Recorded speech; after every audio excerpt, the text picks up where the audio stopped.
Good afternoon. My name is Askold Melnyczuk. I'm a writer and founding member of Writers for Democratic Action. It's my pleasure to welcome you to this afternoon's conversation on the state of democracy in Eastern Europe, co-sponsored by Writers for Democratic Action and Books and Books.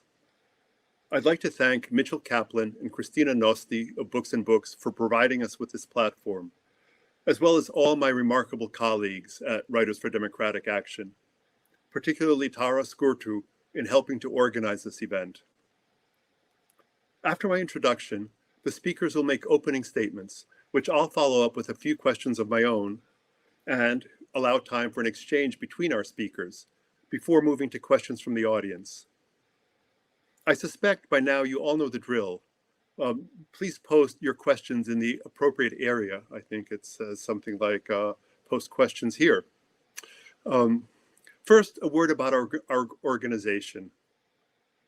A little more than a year ago, in the run-up to the 2020 presidential election, a handful of anxious writers gathered together on Zoom to share our concerns about what might happen in November. Was there anything we could do in response to the abuses of power occurring daily under the lawless rule of our last president? We did what writers always do.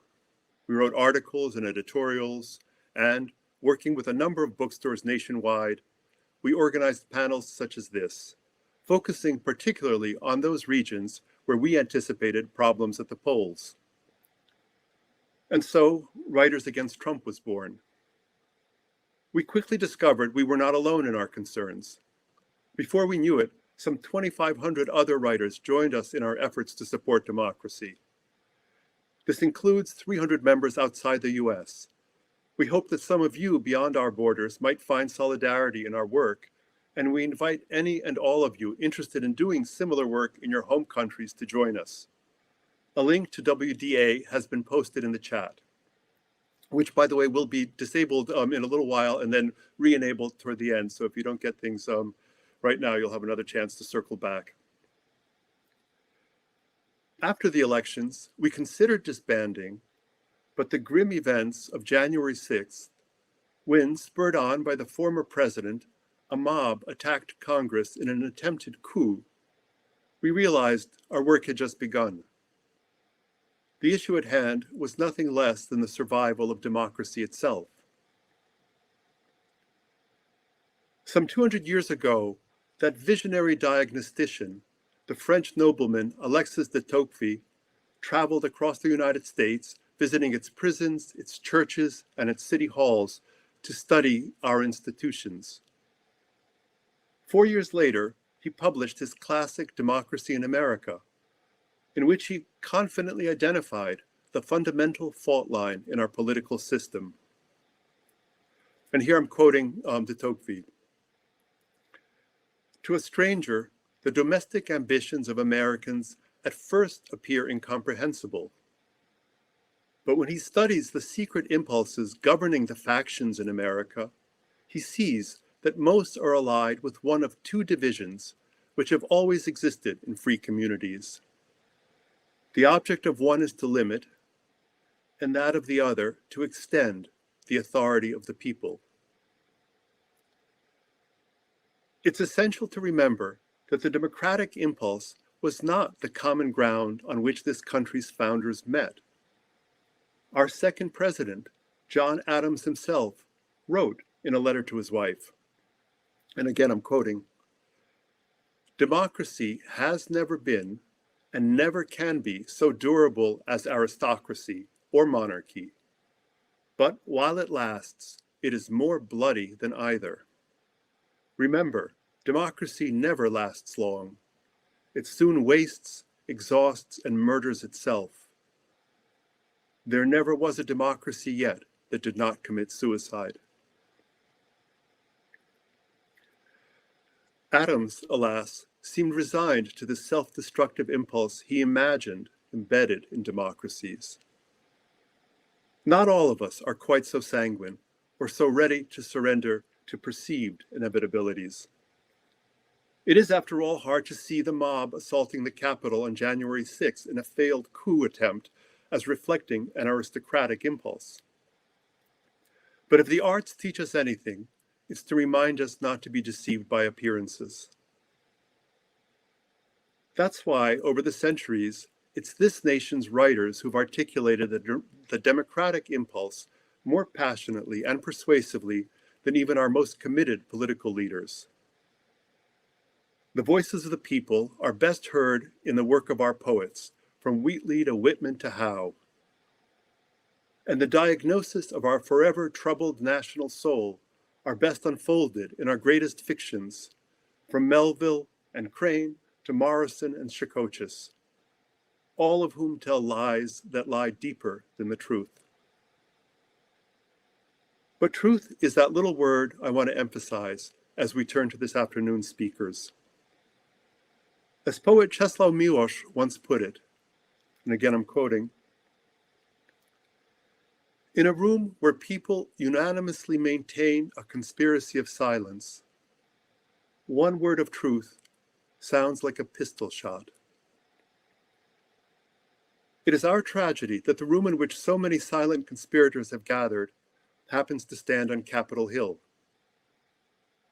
The events that took place in Washington, D.C. on January 6th reminded me of what happened in Moscow in 1991, when Gorbachev's vice president organized an attempted coup against his own government. That coup was prevented when tens of thousands of civilians poured into Moscow street to protect the White House, which coincidentally is the name of the building housing the Russian government. That event was followed by a secret meeting in Belarus, in which the leaders of Russia, Ukraine, and Belarus declared the dissolution of the Soviet Union.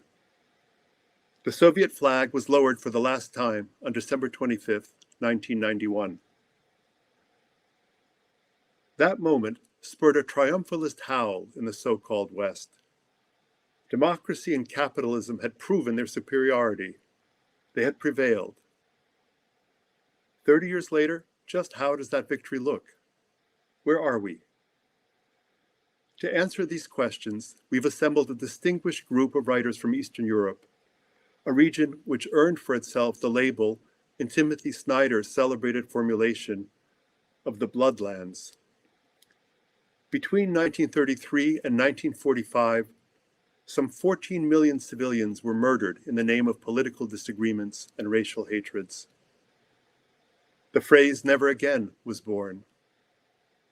But phrases wear thin and are all too quickly forgotten.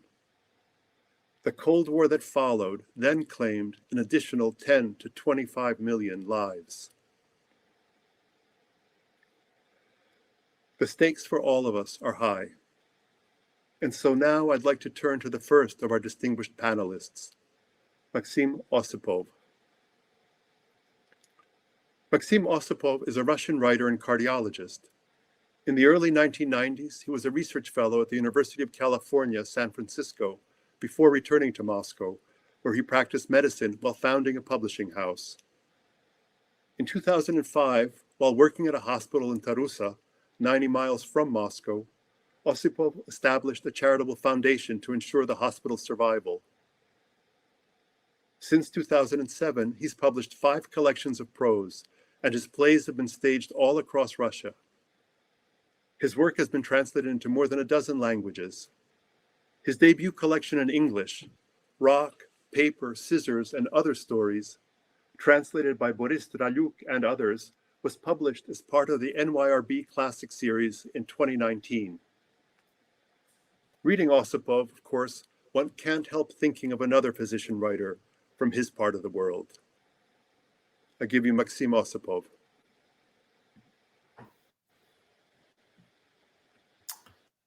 Hello. Maxim. Hello. Yes. Hello, dear friends. Let me start with my introductory note, which I will read from another computer I have. Dear friends, since I am neither a political nor a social scientist, but just a writer, I decided to choose a very personal subject for this introductory note. I would like to start with a kind of confession. In the course of my life, I made 2 big political mistakes, at least 2 that I'm aware of. In 1996, when Yeltsin was running against the communist Zyuganov for the presidency of Russia, I so badly wanted Yeltsin to win that I openly told everyone I knew that had I the opportunity to tamper with the final tally, I would without hesitation add millions of votes for Yeltsin in order to prevent the communists from taking control of my country again.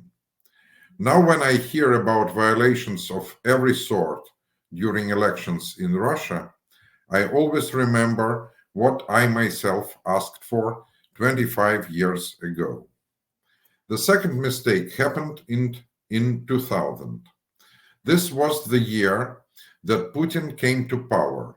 The elections took place in March, and in January, tragedy struck my own family.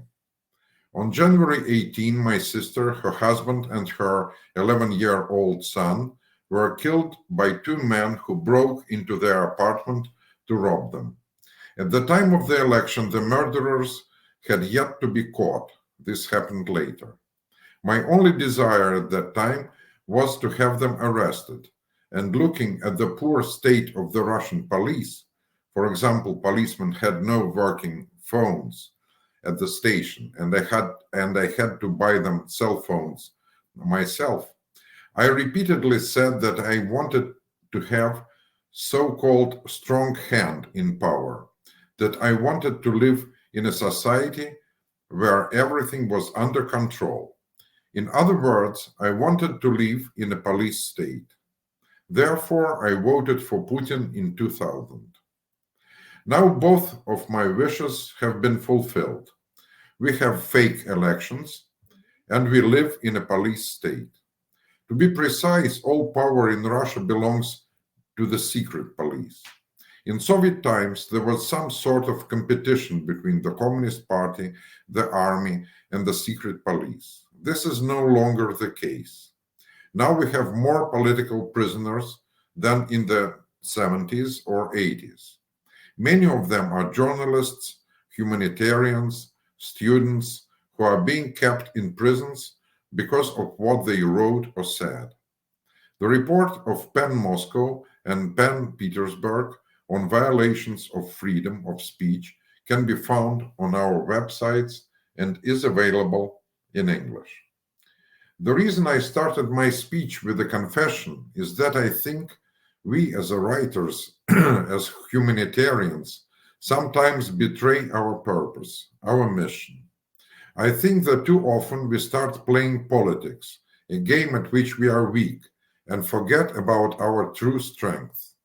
These strengths are sensitivity, vulnerability, imagination, compassion, and most importantly, taste. We allowed far-right populists to dominate serious discussions on religion and social issues, to exploit public interest and public fears and our own timidity. In order to look politically smarter than we are, we often say things that are against our own taste. Let us rather say simple things that make sense. In closing, let me remind you of an old nursery rhyme, which I had known since childhood.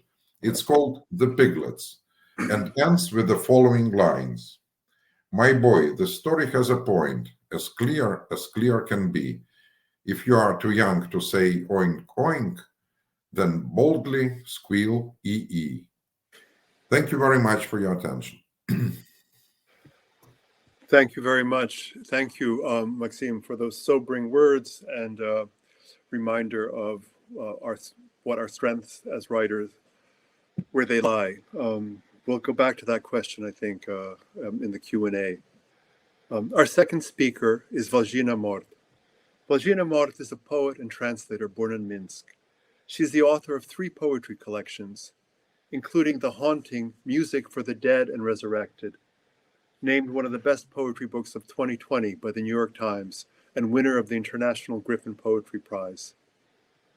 Mort is a recipient of fellowships from the American Academy in Rome, the Lannan Foundation, and others. She teaches at Cornell University and writes in English and Belarusian. She translates between English, Belarusian, Russian, Ukrainian, and Polish. In fact, I think she's just published a book of translations of Polina Barskova, as I recall. She's received the Burda Prize for Eastern European authors from Germany and a Crystal of Valencia Prize from Slovenia. A great honor to welcome Valzhyna Mort. Valzhyna, greetings. Hello, everybody. Thank you so much for joining us. I'm going to address the Belarusian situation, starting with presidential elections of August 2020.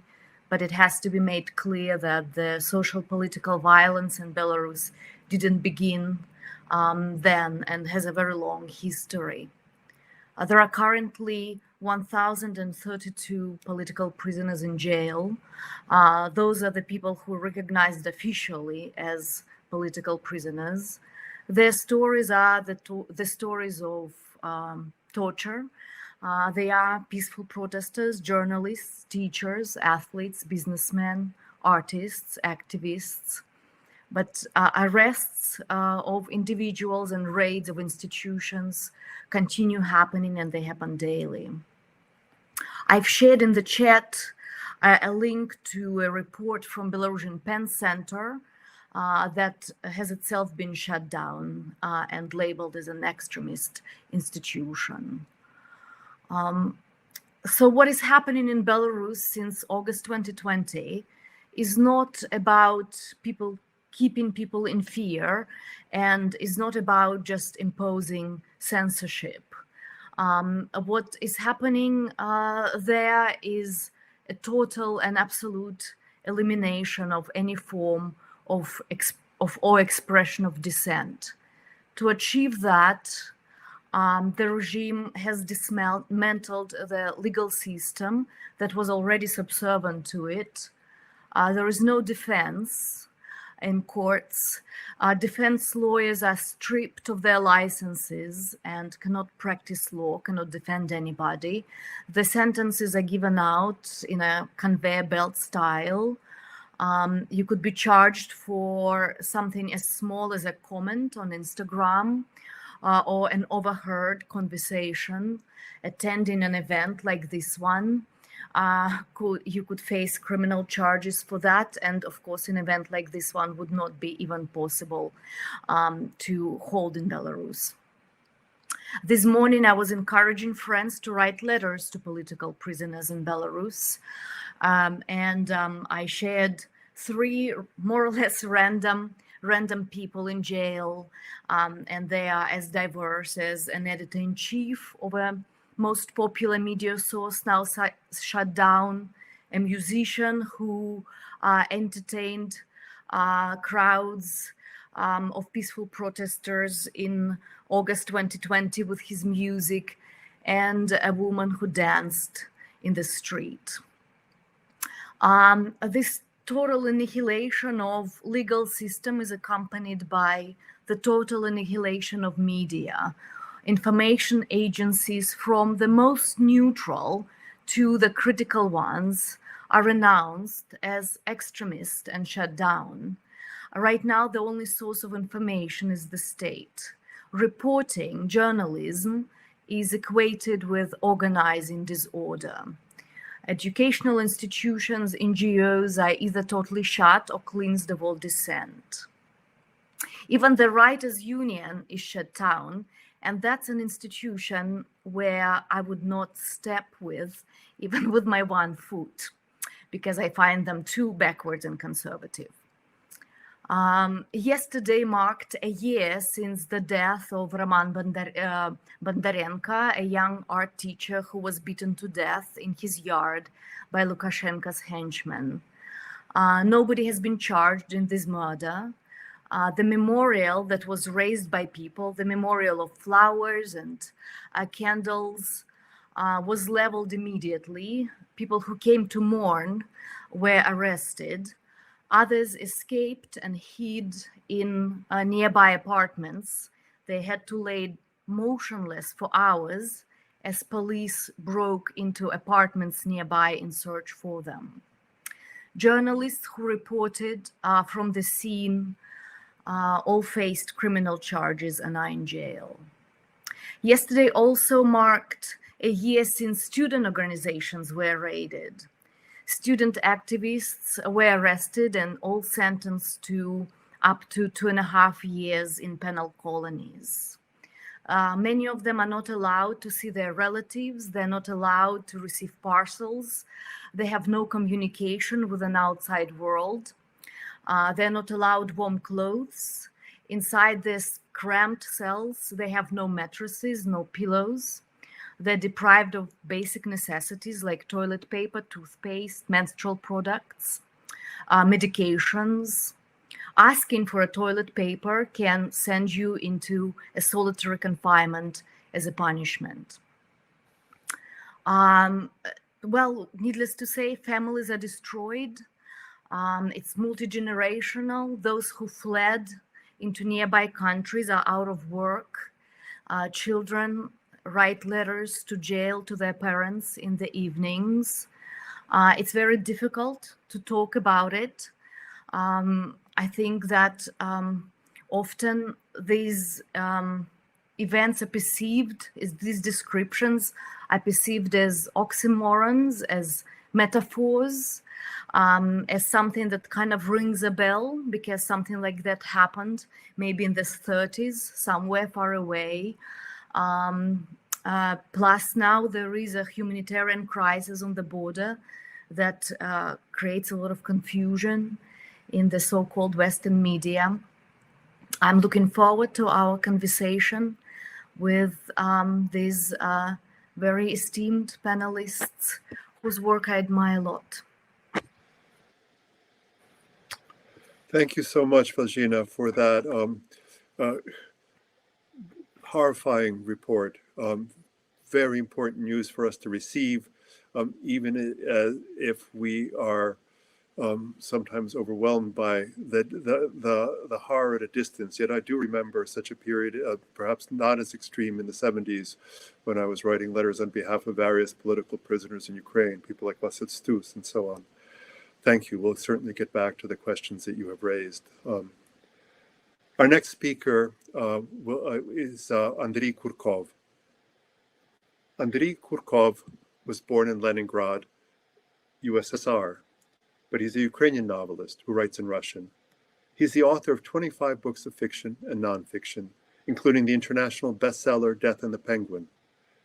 He's also published 10 books for children and about 20 TV and movie scripts. His work has been translated into 37 languages and published in 65 countries. Kurkov is a respected commentator on Ukraine for international media and has published numerous articles in various publications worldwide. His most recent novel, Grey Bees, also translated by Boris Tralyuk, takes a startlingly calm approach to grim and terrible events, linking him temperamentally to his purported ancestor, Anton Chekhov. He is currently president of PEN Ukraine. Welcome, Andreyu. Thank you, dear friends. It was quite hard to listen to Valzhyna and to realize the situation in Ukraine is much, much better than in Belarus. And still, I want to say that every day begins from reading the news, from reading headlines. And many Ukrainians are checking, first of all, 2 points in daily news. How many new cases of corona there is in Ukraine, how many deaths, and it is quite a substantial number of deaths. We are just getting between 700 and 800 deaths every day, and how many soldiers and officers, Ukrainian army soldiers, were killed or wounded yesterday. And I can tell you that yesterday actually there was an explosion. The mine exploded under the military vehicle, and 2 officers of the Ukrainian army were killed on the front line, near front line in Donbass. So we are living already 7 years with war, and still a lot of Ukrainians are not sure how to call this war, or they just prefer not to think about it because they are trying to live as they lived before, and they are free to take this position because we still have democracy. We don't have censorship. We have lots of other problems, and we are following the cases of, for example, Crimean Tatar journalists and civil journalists and activists who are been almost daily arrested and imprisoned in Crimea and taken away to Russian prisons. We are following what is happening on Belarusian-Polish border, and actually with fear, because this situation will definitely influence the Ukrainian-Belarusian-Polish border also, and the refugees which are brought by Lukashenko to use as the human shield to make actually European Union unstable. They might come to Ukraine, and they are already trying to come, and they are stopped by the border troops. And so Ukraine has a danger in the east. About 90,000 Russian army soldiers and officers are stationed along the border with Ukraine. And now actually Lukashenko is asking Putin to bring artillery and missiles to the Belarusian-Polish border to threaten not only European Union, but definitely to threaten also Ukraine because of, well, lack of desire and understandable lack of desire of Ukrainian government to kneel in front of Russia and to accept all their demands, only after which the war in Donbass can be stopped. There are many issues in Ukraine, but still Ukraine remains a democracy, quite an interesting democracy with a history of anarchism from 16th century, because when we had a so-called Cossack state, the territory which was independent but had no fixed borders and no currency, Ukrainian territory still had elections, and about 12 times a hetman, a military head of army, was elected, who was at the same time head of the territory. And once the hetman was elected, there would be immediately intrigues and attempts to remove him and to elect somebody else. I mean, when you know this story, you will understand why we have more than 360 political parties registered in Ukrainian Ministry of Justice. And you probably will understand that for Ukrainians, freedom is above the law. Freedom is more important than law, than the government, than any decisions. And that's why we are a society of individuals. And these individuals are also forming civil society, which is influencing the situation in Ukraine, which is trying to control the government, which is trying to force the government to fight against corruption. And of course, which is also supporting honest journalism. And the journalists are not persecuted like in some other neighboring countries for writing what they consider to be correct and proved, but they are punished sometimes in a different way. Sometimes journalists' cars are set on fire, sometimes they are attacked physically, sometimes the owners of the newspapers or websites are trying to close down their websites and newspapers and to restart them with new set of journalists, with the other people. And we have now exactly this situation with the most well-known English language, the only English language Ukrainian newspaper, Kyiv Post, where the whole personnel, the head editor, and all the journalists were dismissed without explanation. And the owner, Syrian Ukrainian businessman, announced that he employs a new commercial director, and he will employ, or the director will employ new journalists. And this actually happened 2 weeks after Kyiv Post published a big article about Pandora Papers, about offshore accounts and offshore companies owned by Ukrainian VIPs, politicians, and businessmen. But Ukrainians, they are very good at survival. They survived lots of dramas, deportations of 1932, the Holodomor, the artificial famine organized by the Bolsheviks, also in 1932, 33, and then 47, 48. They survived also uh, persecutions of the writers and poets, one of whom was mentioned by Askold Melnyczuk, who died in concentration camp, and actually he was killed in Siberian camp in 1985, already after Gorbachev became the general secretary of the Communist Party. We had 3 revolutions so far after getting independence from the Soviet Union, separation. 1991, students' revolution for the democratic development of Ukraine. Then Orange Revolution, which is partially forgotten now, but which taught Ukrainians how to become collective when you need to achieve a real result for the country. And actually, I should mention that Ukrainians are not collective people, they are individualists. That's why actually we have this number of political parties in the country. And Euromaidan, which definitely showed the world which direction the country wants to go. So actually, we want to become a European democratic country, European democratic society, in spite of the fact that actually the countries that joined EU before Poland and Hungary are trying to move away from democracy and from European values. But I hope this is a temporary situation. And I hope that Ukraine, once the war is over and once all the problems with Russia are solved, can become much more active in building sustainable democracy and the European future. Thank you very much.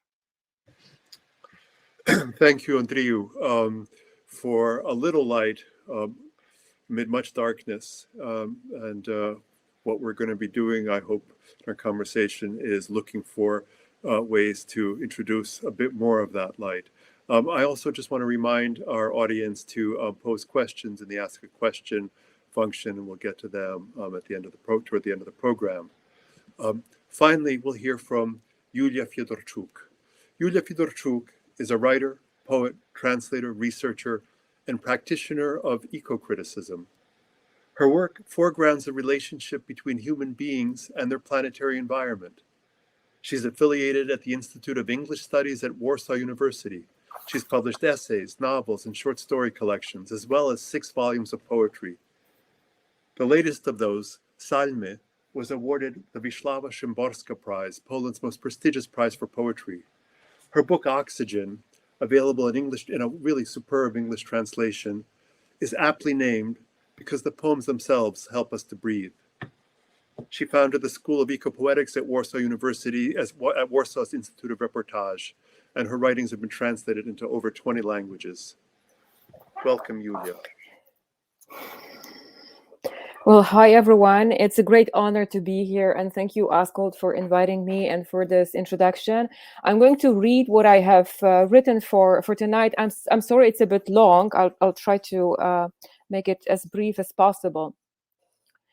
On the 30th of October, which is exactly 2 weeks ago, a 30-year-old woman died in a hospital in the Polish town of Pszczyna because doctors waited too long before terminating a pregnancy, which was a threat to her life. While in theory, abortion in a case like Isabella's would have been legal, it is widely known that doctors in Poland are afraid to perform abortions, even in the very rare situations in which it is still permitted, because of a great risk of persecution. One of the aspirations of the ironically named Law and Justice Party and its leader, Jarosław Kaczyński, has been to take over the Polish legal system. This aspiration has been consistently implemented under the guise of reform. Consequently, justice in Poland has increasingly fallen into the hands of party ideologues. The situation is counterbalanced to a certain extent by independent judges, but those courageous individuals risk persecution from one of the greatest monsters on the Polish political scene. That is our current Attorney General. A few weeks before Isabella's death, another woman, 29-year-old Judith from Congo, 2.5 months into her pregnancy, was thrown over a razor fence at the Polish-Belarusian border by Polish border guards. She was treated, in her own words, like a bag of garbage. A few days after the incident, she lost her pregnancy. Her unborn child's life was not of any value for the Polish state. The procedure, which Judith had undergone multiple times before finally making her way to France, is euphemistically known as pushback. Since the beginning of the current crisis at the Polish-Belarusian border, which, as most people believe, has been orchestrated by Lukashenko in an attempt to destabilize the EU, Polish border guards have been pushing refugees back to Belarus, where they are caught by Belarusian guards and pushed back to Poland. This nightmarish ping-pong game has been going on for weeks now. Poland has declared a state of emergency in the area next to the border. It is already referred to by the locals as the zone.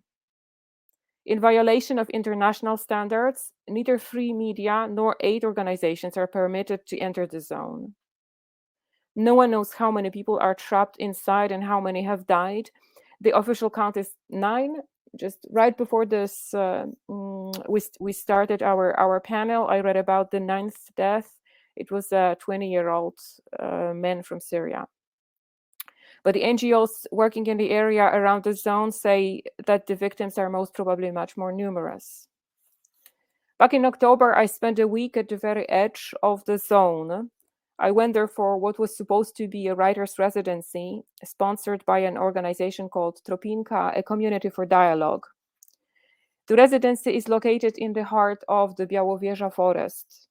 I love that forest. It's Europe's oldest. Some parts of it have grown without being disturbed since the end of the last ice age, which is to say for 12 or 13,000 years. I have written about these woods, mysterious and sometimes difficult to access without proper equipment because of swamps and the character of vegetation.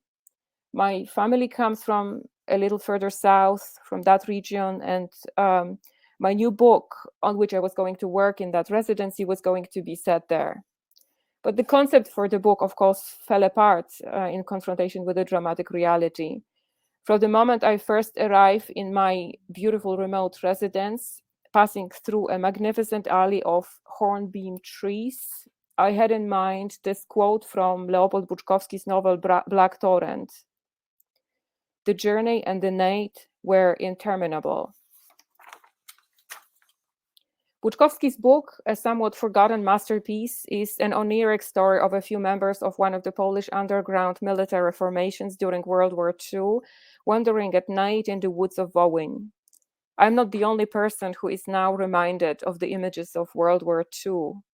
This association forces itself on the imagination so strongly, also because this region was especially traumatized by the war and has never fully recovered. If you have read Timothy Snyder's Bloodlands, well, these are the Bloodlands, or parts of the Bloodlands. While the associations with World War II are hopefully far-fetched, the fact that they come to mind shows just how disturbing this present situation is. It's like a film.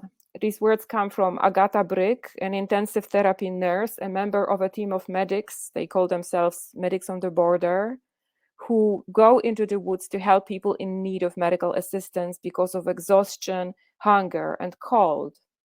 Medics are a group of friends, doctors, paramedics, and nurses, who organize themselves within a week and very quickly raise enough money to buy the equipment, drugs, etc. Everything that was necessary was sponsored just by regular people, just by Polish citizens. The medics were hoping they would get the permit to go into the zone, but they didn't. They can only go around it and help exhausted migrants who somehow managed to get out. The medics are experienced doctors and nurses, so they are not shocked by people in distress. But going to see a patient in these woods, wild, beautiful, and dangerous, is a different story. Sometimes it takes hours to actually get to the person in need, and to have to leave the patient in the woods is surreal. It is also surreal that it's happening in the European Union. When I was thinking of Buczkowski walking through my Hornbeam alley, the sky had the washed out color that I associate with this moment of the year, late fall. I like this washed out color, and I like this time of the year going deeper and deeper into cold and darkness, but not this year. Many people are willing to help. A number of NGOs and many individual activists are bringing food and clothing into the woods. I have met numerous local people who are also engaged in helping the migrants, even though they risk conflict with the border guards or with the police. The weight of this humanitarian crisis is entirely on the shoulders of individual people. The Polish state actively hinders the task of help of aid organizations, as it prefers to focus on portraying the migrant as a dangerous force our country needs to resist, right? It's this talk of attack. So we have to resist this attack at all costs, as if they were some sort of an organized group and not a collection of individuals with very different stories, many of them tragic. Many Poles do fall victim to the state propaganda. The Polish government is using its mass media, completely taken over by the party ideologues, to disseminate racist stereotypes, to scare people into believing that we are being attacked. Just a few days ago, an attempt to force defense by a group of unarmed men and women, which was prevented by Polish soldiers, was presented to the public as a battle. The people at the border are portrayed almost as if they were a military formation. It's this collective body of the other, as the writer Małgorzata Tuli has put it in a really brilliant essay lately. The state propaganda divides people, turning us into hostile tribes. I think it's a kind of damage that won't heal for decades. In war, truth is the first casualty. This quote is variously attributed. Lately, I found it might actually be an African proverb. In some senses, I think what we see is a war, a strange new kind of war with new forms of violence. There are casualties, people have died, and yes, the truth has been severely wounded. But this war is not happening at the border, because surely the Polish government is not in a state of war with desperate, shivering, exhausted people in the woods.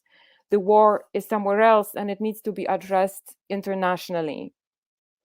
The Polish government has used its propaganda machine before against other kinds of enemy, including women's rights activists and our LGBT plus citizens, leading to the creation by some local governments of the so-called LGBT-free zones in some parts of the country.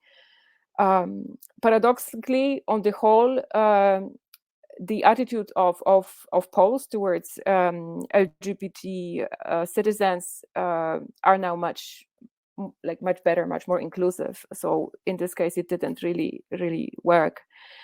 Now they are using the humanitarian crisis at the border to boost their image as the protectors of Poland. The zone needs to remain closed so that the images of our enemy do not spread widely. The state-controlled mass media are used in the most cynical way to coerce people to be afraid and to hate one another. So my government is using vast amounts of taxpayers' money, including my money, to keep their hate factory running. So at the moment, the future looks a bit grim. The temperatures are falling. I think right now in the Białowieża forest, it's actually freezing. Thank you. Thank you so much, Julia, for that important act of witness. Perhaps the most important thing that we as writers can do is be witnesses to the truth.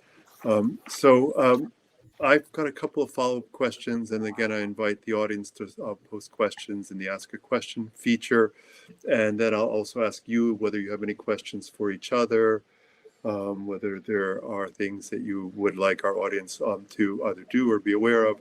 But let me begin with a follow-up to Julia's remarks, because I want to note that as today's New York Times reminded us, what we're seeing along the Belarusian-Polish border is behavior which in the past has been practiced and sanctioned by the EU when it paid Libya and other countries to keep migrants from crossing into Europe.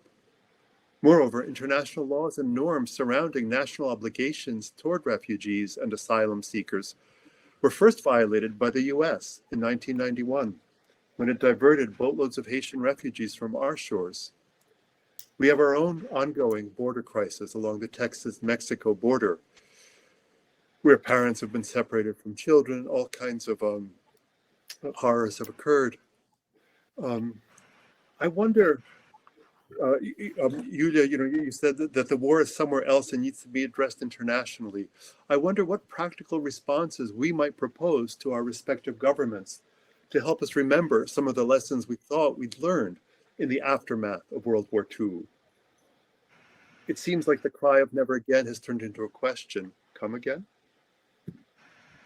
Mm-hmm. Oh, I wish I wish I knew how to answer your question. I said that this situation needs to be addressed internationally because, well, I think it's completely false to present the situation as just as this attack, right? Or if it's an attack, it's not the refugees that we're fighting against, right? And so like one aspect of it is that clearly this immigration right now is not just just people sort of fleeing their countries for all kinds of reasons, but it has been orchestrated as an attempt to do exactly what is happening. That is to say, to divide Poland, to divide the European Union, to cause this sort of crisis that we're witnessing. So I think we have to see it as an international situation, right? And and another reason why I think it's an international problem is because I don't see that the EU is really reacting. I mean, like Poland has actually been praised for protecting the EU border, right? So I'm actually quite disappointed with what European Union is how European Union is acting or not acting in this case, because it seems like Poland has a better press in Europe now than it had before this was happening, because suddenly now we are the ones who are protecting the eastern border of the EU. So I have no idea what to say. It's just that I think this has to be somehow, what I can do is try to name it. Yes, absolutely. Yeah, absolutely. No. Mm-hmm.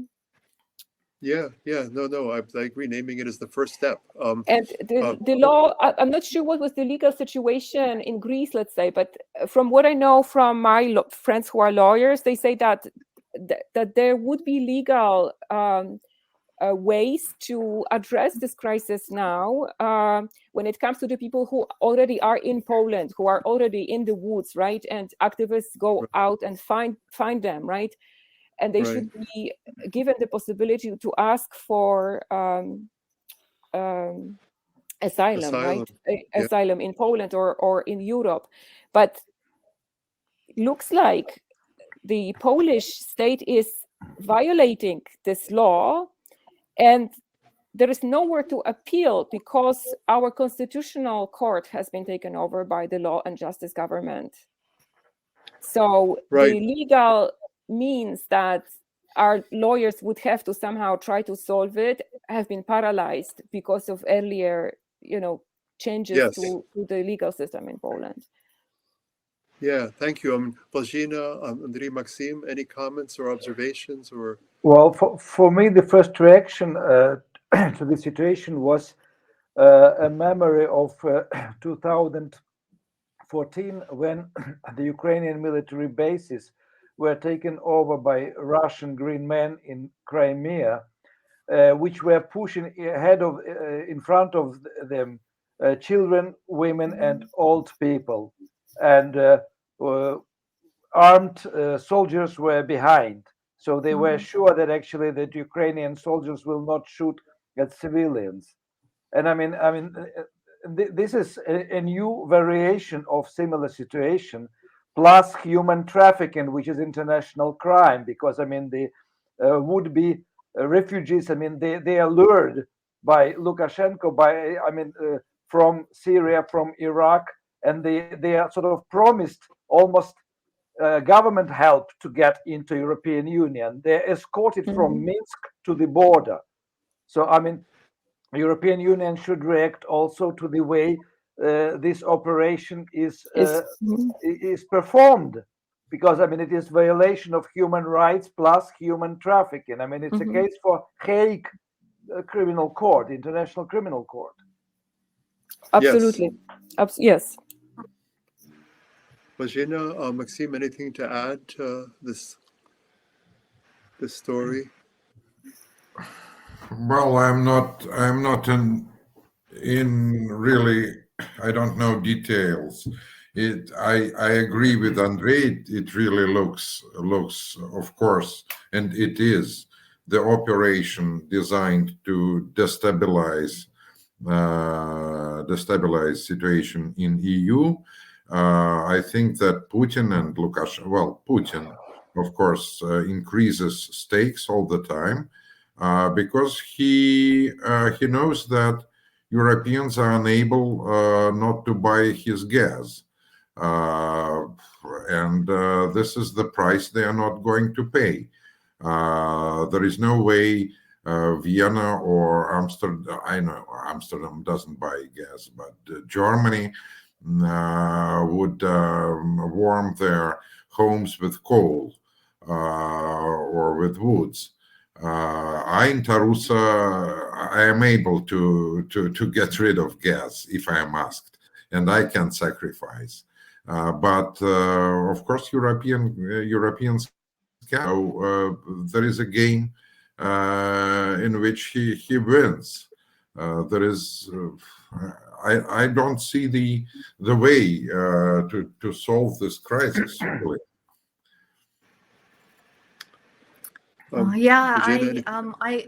I agree. What's happening is a really cynical and cruel. And Julia mentioned Greece and the migrant crisis there, and that's when refugees would cross the border of Turkey into Europe. But what is happening in Belarus is on the Belarusian-Polish border is different, because we do not have a border with Syria or with Kyrgyzstan or with Turkey. So our country opened, the regime opened our country to these flights from Middle East, and then people are taken in an organized fashion to the border. Well, according to some accounts, Belarusian border guards push people out into Poland. That is happening in response to European sanctions, which are, by the way, also so kind of laughable. And this response with this humanitarian crisis on the border is so much more cynical than what European Union could ever offer in response to the human rights violations, to torture and murder that happened in Belarus since the August 22 elections. And that court case in the humanitarian court, I think, has been ripening for a long time, yet nothing can happen. There is war in Ukraine, right? There is torture and murder in Belarus. Yet we see that European Union does not have an institution or a system capable of any action, of any response that would lead to action. United Nations has meetings, conferences, and then they draw reports, and then they get paid for having drawn their reports, and everything else. Yeah. And what we don't want is to be like the European Union, and to simply organize conferences and to write reports. So this kind of brings me to kind of question that relates to something that Maxim said directly. But I want to begin with a quote from the Belarusian writer Svetlana Alexievich. "The barricades," she writes, "are a dangerous place for an artist. They're a trap. They ruin your vision, narrow your pupils, drain the world of its true colors. On the barricades, everything is black and white. You can't see individuals. All you see are black dots, targets." She then adds, "I've spent my entire life in the barricades, and I would like to walk away from them. I want to learn how to enjoy life, to get back to my normal vision. But today, tens of thousands of people are once again taking to the streets. They're taking each other by the hand and tying white ribbons onto their jackets, a symbol of rebirth and light. I'm with them." So, this kind of brings up the question of what we as writers, and we pride ourselves on our role as curators of language. But there's a problem that we're facing, at least in the US, which I suspect will be familiar, which will really be familiar to all of you as well. Today, everyone is using the same language to support their cause. Republican congressmen are talking about fighting for democracy, and lately they've even begun discussing the moral rightness of shooting members of the opposition. Both sides are accusing each other of disseminating fake news. Are we as writers capable of intervening in a meaningful way on behalf of the integrity of our charge, of language itself?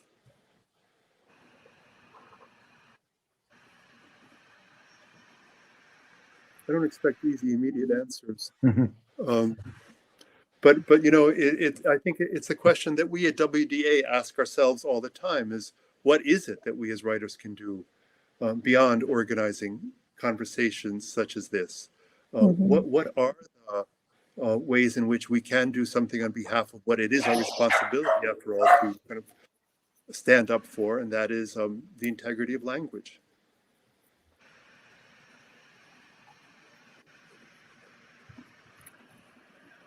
Well, definitely we can ask questions, and with these questions we can either puzzle or force people to rethink the situations which we find dangerous for the society and for democracy. We can run discussions, and in Ukraine, PEN Ukraine runs regularly open discussions in different regions, because we didn't learn yet how to have the public national discussion on important issues. And we cannot stop bullets with our hands, but we can actually maybe again provoke people with a weapon in the hands to have doubts or to have a pause. I think if I may, Please. right now in this particular situation that I have been so emotional about lately, because it's happening right now, I think an important task is to try to dismantle propaganda, quite frankly. And this does not necessarily mean saying the opposite of what they're saying, but just showing that the reality is always much more nuanced. So to say that we have an attack of migrants is false in at least two ways. It's not an attack of migrants. I mean, these people are not attacking us. And second of all, for instance, this collective identity of migrants is also a completely imagined identity, because these people, they come from, I met people from Congo, from some African countries, from Syria, from Afghanistan. They have nothing to do with each other, right? I mean, they are thrown into this situation. So I think literature has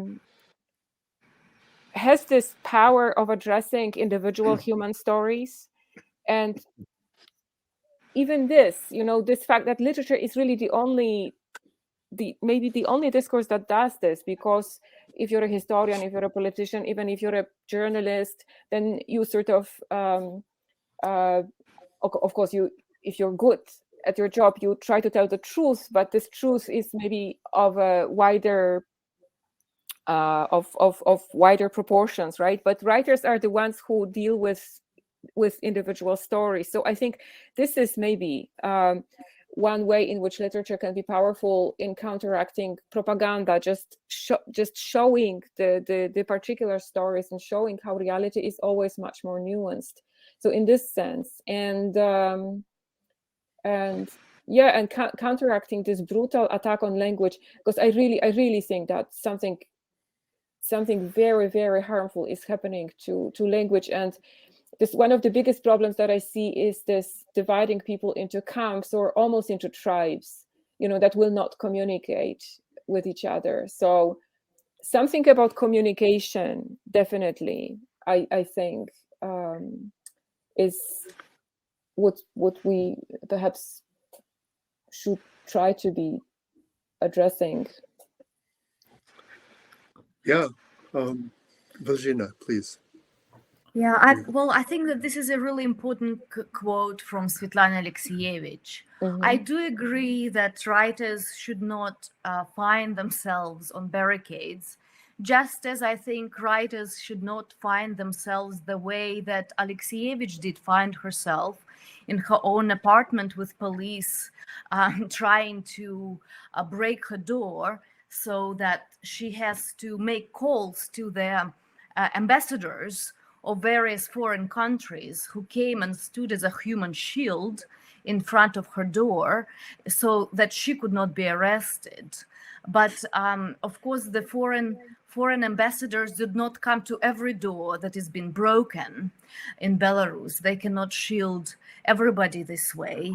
And I would like to make that kind of mental connection between this quote and what the statement that Maxim made in the opening. I think that it was very important and sobering for me to hear, since the violence erupted in Belarus. I often find myself in these conversations where I feel really desperate, kind of plucking with my words a hole that should be filled with political action, that should be filled with the potency of proper institutions and not my words. But I do see also that the zeal with which our government is trying to stop all these conversations from happening, all these alternative narratives from finding any air to be aired in, even sometimes self-hating, I cannot stop but continue summing up these past years in 6 minutes. And there's something that I read in an interview of a prisoner who was recently released. And he was asked what could people do, people on the outside. And he asked for letters to political prisoners. He asked that people continue writing letters, even though many of these letters, in fact, most of these letters do not reach the prisoner. But what he said is that these letters still reach the police station, and there a censor reads through them and sorts through them and realizes what amount of attention is being paid to these people, knows that these people are not forgotten, that there are a lot of those who care and who follow and who know these names and who want to continue to have conversations with people in prison. So even if one feels that this is truly for nothing, I think these conversations have to happen, these dialogues with prisoners have to happen as long as people are in jail in Belarus and in other countries. I feel that we have to come and sum up the events of the past 2 years. Yeah, let me say a couple words. Yeah, I think this each situation is different, of course. These days, Russian chief prosecutor asked the court to terminate, to dissolve the one of the most important organization in Russia, which is Memorial, which was started 33 years ago, and which work is devoted to the memory of Gulag, of Stalin's victims. And so this is very clear that the only thing we can do is to shout, to cry, and to write letters. Petrushevskaya, our famous writer, today denied the medal that she got, from Putin long ago, state государственная награда, state, how to say that, award. So things like that. About situation on Polish border, I don't know really. What do we need to do with this? What do we want this situation to? How we want it to be solved with this particular people? Of course, we obviously do not want another refugees to be brought to Belarus by airplanes, but for those who are already in the forest, what do we do with them? If we focus it's just a few thousand people. It's not such a big deal, a few thousand people. If they were permitted to ask for asylum, I mean, they are entitled to a legal procedure, right? And I guess there are international laws which say who is eligible for asylum in Poland or other European countries, and it's like it's not so many people right now. It's not really a migration crisis. This is something that one of the people from one of the NGOs acting there said lately on the radio, and I liked it. It's not a migration crisis; it's a humanitarian crisis. I see. A few hundred, a few thousand people is not a migration crisis for Europe, right? It's really not. So we want them to be taken to absolutely, yeah. We have money. I mean, It's. I don't think it would be a problem to simply accept. If these people have reasons to flee their countries, then that would be my yeah. As for what just to add one thing about the potential agency of literature, I think the thing is that literature and the arts in general perhaps have a different temporality. Yes, that's the way in which literature acts is it acts more slowly, it acts deeply, but slowly, right? So when we have an emergency like this one, it's very hard to imagine what you could do by actually writing. So I feel like what I need to do right now is not to be silent about this, just refuse to pretend that it's not happening in my conversations with people. I see.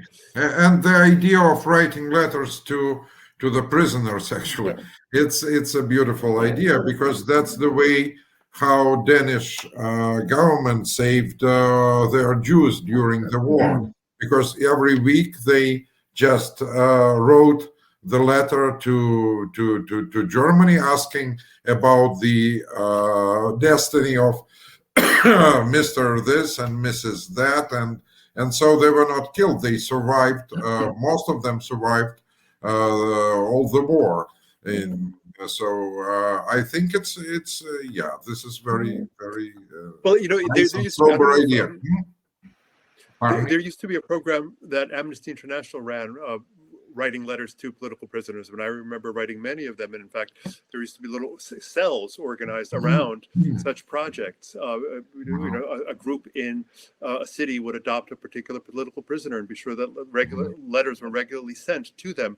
Valzhyna, I just want to point out that in the chat, Valzhyna has posted some important links to a site that will actually translate letters sent to Belarusian prisoners.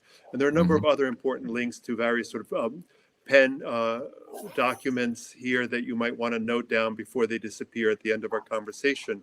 I have many more questions for you myself, but I actually want to first of all ask you whether you have any questions for each other.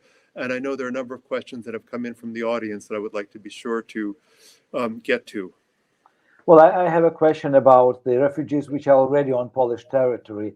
Do journalists have access to them? And is it possible for television teams to come and to interview the refugees and to not in the zone, not in the zone, not in what is called the zone, or what I call the zone, which is this state of emergency, right?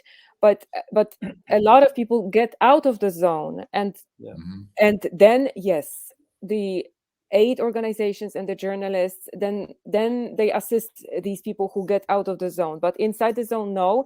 Although just before we started this conversation, I read in the paper, this was just announced today, that apparently from the 1st of December they're going to allow the press to go into the zone. So maybe something is, maybe because the word got out and now more and more people are talking about it also as a humanitarian crisis, maybe they are softening a little bit. But so far, no, not even the medics that I talked about in this little presentation, these doctors who are volunteers, they're just a wonderful, wonderful team of people who, when they're on impulse, not even them were allowed to get inside this zone. So they also could only help the ones that found themselves outside of the zone, also in the woods, also lost, also completely disorientated, but outside of this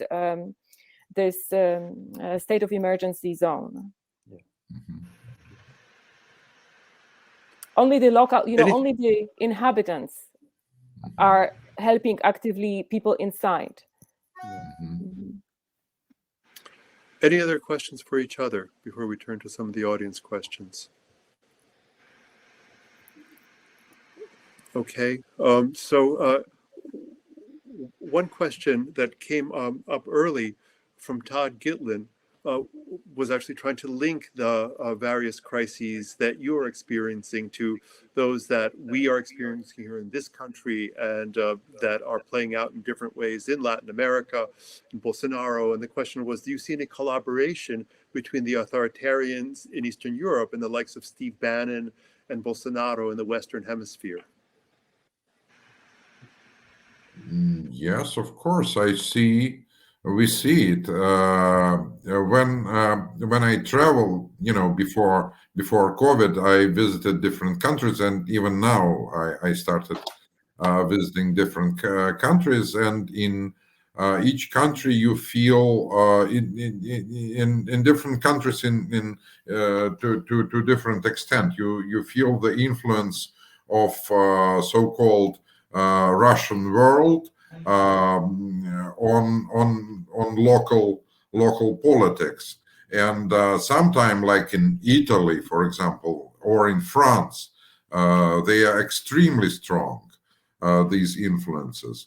In Holland, for example, it's much less for some reason, but here in Vienna, it is very strong also. So my government supports these days all right populists all over the world, I guess, not only in Europe, but even in South America, elsewhere. So, of course, we feel that there is some kind of international, yes, right populist international. Oh, absolutely. Yeah. Right. So there's a question from Joanne Mort that kind of follows along these lines too. She observes that the combination of social and political fascism is potent in the region. Is there a way for writers, intellectuals to penetrate the populations that are supporting these despotic politicians? Or are we fated to have a city versus rural struggle? this is something that I've heard different times, phrased perhaps a little bit differently, but essentially the same question. That is, that in so many ways we have concentrations of more liberal attitudes in larger cities, and the kind of rural sort of regions of a country seem to be those areas that have been neglected, not only by the government but also by its writers. And so I don't know whether anybody here is planning to pick up and leave their particular sort of homes to settle into a neighborhood where people are toting guns and voting in a very different way than you are. But we also have such situations here in the States. And that's, again, what is so startling about this moment, is that this is, again, not strictly a regional affair in any way, but an international one. So well, I attempted to answer this question in my opening speech. That was look at what is happening in France these days. I forgot the name of this candidate, very right candidate who is quite strong now. Yeah, he's talking about serious things. He's talking about Islam. He's talking that Islam is not like Christianity. It's different religion. He's saying things that are interesting to people, and that is truth, actually. But we neglect. We don't want to discuss that. Very often we say no. This is, Islam, Christianity, Judaism. All religions are equally good. They teach us to be good, whatever. Which is not the answer to this question. And when you start talking about these things seriously and from liberal positions, not necessarily, but you not liberal, but from when you start saying what you are thinking about it, you would be attacked from your own, liberal side, and so that is something we should start speaking about important things, not just being politically correct all the time, right? Or like we discussed what to do, EU, how it protects. Well, Greens are very strong in Germany, and they want to destroy or close all atomic stations. But that is the way. Building atomic stations would be the way to get independent from Russian gas, right? But this is sort of a prohibited thing to discuss. Maybe we should build this use atomic energy. Nuclear energy. Yeah, no, I know. Yes, sure. Chomsky has certainly even recommended that as well. Sure. Yeah, well, I'm not an expert. I don't know how modern atomic stations safe are. But I don't see serious discussion from because it is taken for granted that atomic stations should be closed, right? And we agree with that.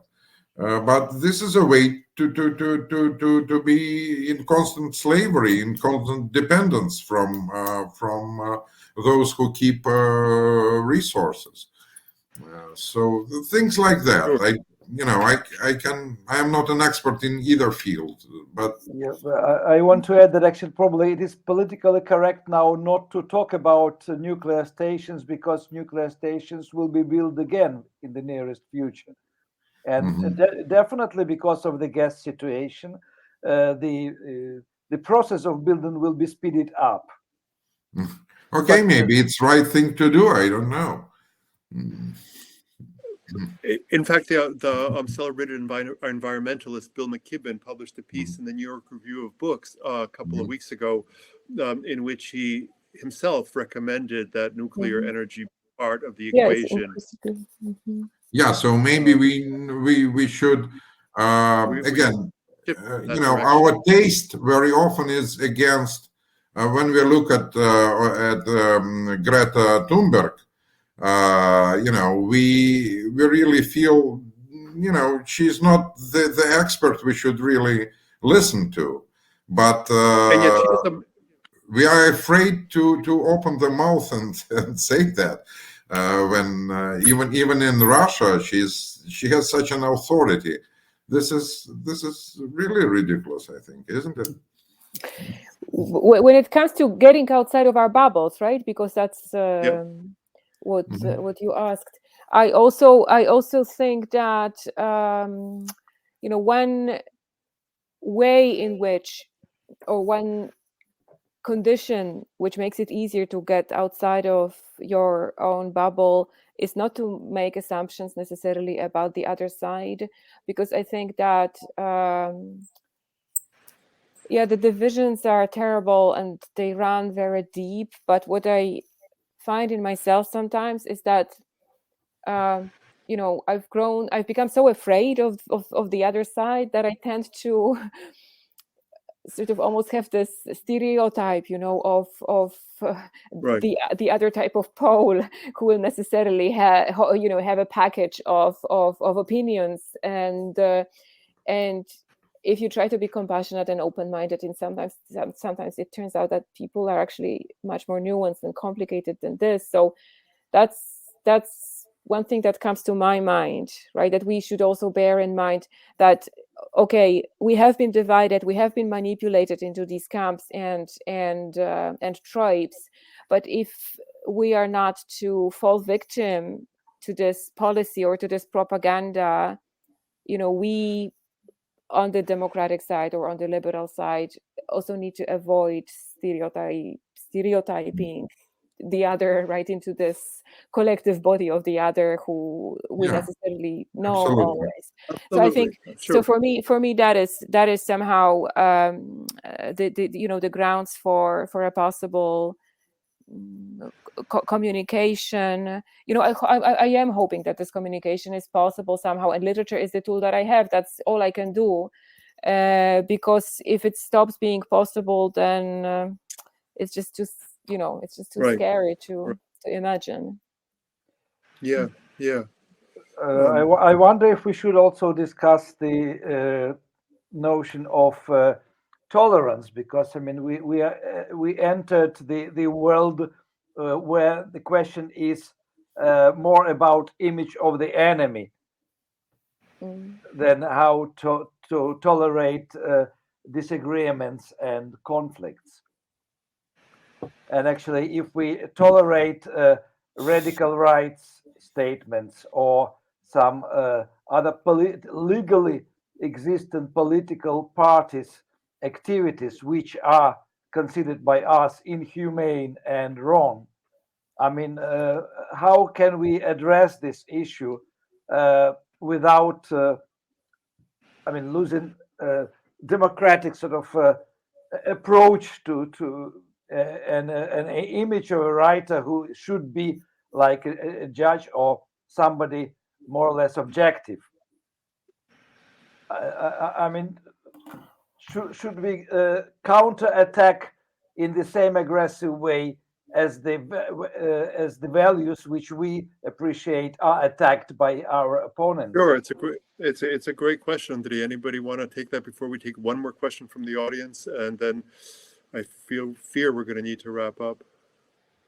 Do we become the enemy? What is that line from Bob Dylan? Say, become the enemy in the instance that I preach. Do we pursue the same tactics? Valzhyna, you were... Well, for me, this conversation we're having about democracy and totalitarianism and my work as a poet are two very different things. And I'm not attacking anybody aggressively, even when I write about a Belarusian history that has harmed my family.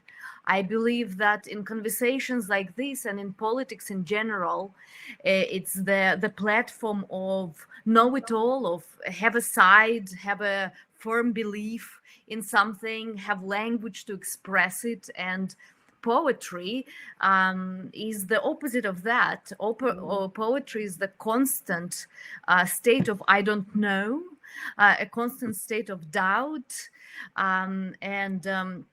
So even when we talk about history in poetry, we're not talking about history of, as you know, events, reasons, and consequences. For me, history is just kind of a dream or music that I hear in everything. And I'll just say quickly, I see in the comments and also in one of the questions, people bring up the United States and describe it as a fascistic state. And I believe that that's exactly what Maxim and Julia were talking about when they said that we should not allow to be swayed away by these sweeping statements. We should not be allowed to be swiped away by this kind of generalizations. There's no fascism. America is not a fascist state. And it's very important to discuss its problems intelligently and in context and in detail, instead of demonizing and putting this kind of labels. Which you can do in a written form, but very difficult to do in oral form when you have a discussion. Because then you become emotional and you are, I mean, it's difficult actually not to answer when you are attacked verbally. Yeah, absolutely. I agree.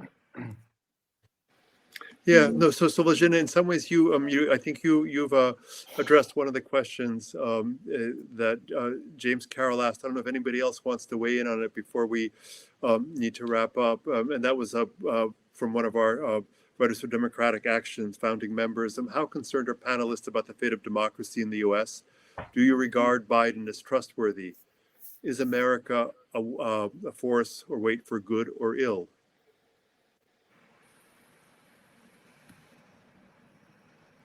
This is a question to all of us, right? Yes. So do we feel America is healthy or ill? A force for good or ill? Yes. We're lucky to have a doctor. Like any human. I haven't visited America for like 6 years, and I was there last year, and I was very much surprised the way it changed. Of course, it became much more a radical place, and of course, almost all places I visited. It was 2 years ago, before the election. Of course, they were anti-Trump, and it was very clear that if someone in the audience would say a word in support of Trump, he will be beaten immediately. And that never happened in America, in which I lived for some time. It was something very new. But I believe that in this year and a half, America changed again. So I don't know how is it now. You better tell us. Well, I spent 9 months recently in the States. And I think, of course, it was pandemic time. But when I arrived this year, February, the situation was tensed among the intellectuals. And when I left 2 weeks ago, I mean, it seemed that society was on the way of recovery. I mean, there was less heated discussions, and actually, people were all the same people were very human and helpful and wanted to help each other, which was a surprise for me. Okay, good. That's a wonderfully optimistic diagnosis, Andreyu. I'm happy to hear it. But you want to weigh in here? You're living here, so Yeah. I would say that America right now is a really raw wound, and it has been for quite a few years now. A raw wound. It's full of people who hurt, who are hurting. And perhaps that's why often these stories and narratives really fly very high in terms of emotions, and not in terms of being reasonable. And it's true, I might have been one of those people ready to beat up a Trump supporter myself, because my emotions also run high. I'm human. But of course, before the Trump elections, there were also a lot of kinds of various beatings that were going on in the United States that perhaps did not get such a great publicity. But in these past years, they do. And it seems that we're still here lacking language to communicate about it calmly. And that's what I think. I do not trust the Republicans, and I do not trust the Democrats. I only trust individual people. I speak to a person who comes to repair my fridge, yeah, and I listen to him, and he does not agree with me. We're very different, but I think that it's very important for us to have conversations with real people, and to continue doing so, and to understand that, yeah, it is a place right now where a lot of people are very hurt. Mm-hmm. So again, it's bracing and helpful for me to hear all of your optimism about this country. It is in some ways a little counter to what I'm hearing in many of my circles, and it's at the same time I do agree with you, Valzhyna. I do agree with you about the individuals. Let me just Go say, ahead. but I'm from Belarus, so in comparison with Belarus, you're doing very well. You're organizing this discussion, and you're not going to be arrested after this. And people who are so happily posting right now in the chat are also not going to be arrested for their for their comments. Mm-hmm. Absolutely, absolutely. Yeah, that's what I was. Can you hear me? Because I think my connection might be a little unstable. We can hear you. We can hear you. Okay. We can hear you. Yeah. Okay. Yeah, because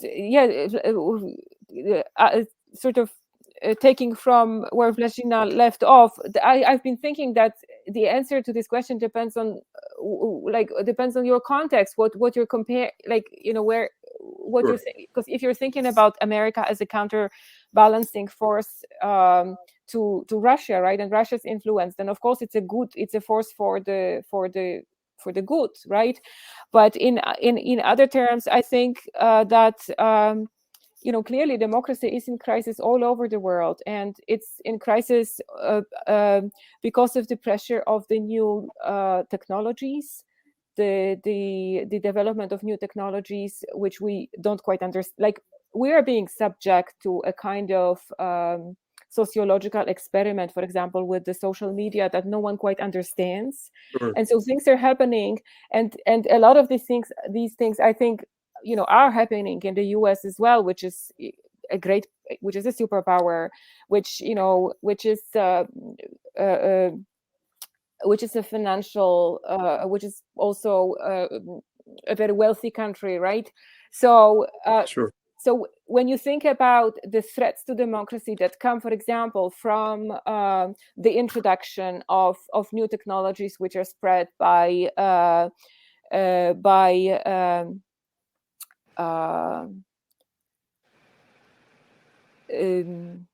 corporations, right? When you think about how corporate powers are working against democracy, then that is a dangerous force.